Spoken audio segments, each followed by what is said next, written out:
সালাম আলাইকুম। ওয়ালাইকুম সালাম। কেমন আছেন? ভালো আছেন? নাম কি আপু? আমার নাম রূপা। রূপা। জি।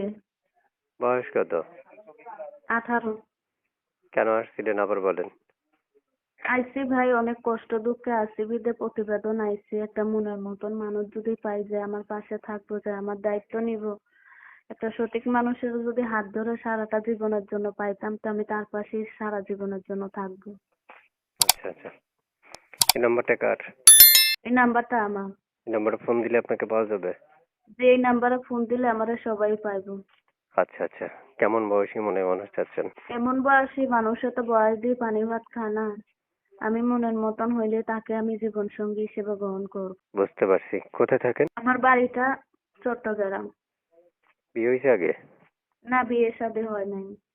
বুঝতে পারছি। চট্টগ্রামে থাকেন? যে ওখানে বাসা ভাড়া থাকি। প্রিয় দর্শক, চট্টগ্রাম থেকে যুক্ত হয়েছে আপনার মধ্যে একটা কথা বলে রাখছি, যারা যুক্ত থেকে ভিডিও দেখছেন তারা এই মুহূর্তে চ্যানেলটা সাবস্ক্রাইব করে এখনই আপনাকে কল করতে পারেন। আমরা যখন একটা মেয়ের সাথে কথা বলি তখন তাদের থেকে যতটুকু তথ্য নেওয়ার দরকার মনে করি ততটুকু নিই, কিন্তু অজানা কোনো অনেক তথ্য থেকে যায় যেগুলো আপনাকে নিতে হবে ফোন করে। আপনি ওনাকে কল করলে তিনি আপনাকে তথ্য দিয়ে সহযোগিতা করবে।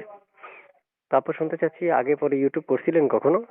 না না, আগে পরে কখনো আমি ইউটিউব করি নাই। এই নতুন প্রতিবেদন আইছি। আমার ফ্যামিলিটা নিয়ে অনেক কষ্ট দুঃখে আছে বিধে প্রতিবেদন আইছি।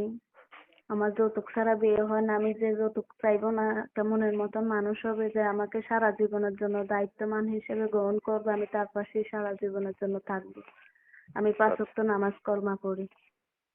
বুঝতে পারছি। প্রিয় দর্শক, আমি এক এক করে যতটুকু নেওয়া দরকার হয়েছে বা পসিবল হয়েছে ততটুকু নিয়েছি। আমি জানি আপনার অনেক তথ্যের প্রয়োজন, কিন্তু আপনি নিতে হবে এগুলো। আপনি ওনাকে ফোন করলে উনি নিজে বলবে, আপনাদেরকে তথ্য দিয়ে সহযোগিতা করবে। তো ঠিক আছে আপু, ভালো থাকেন।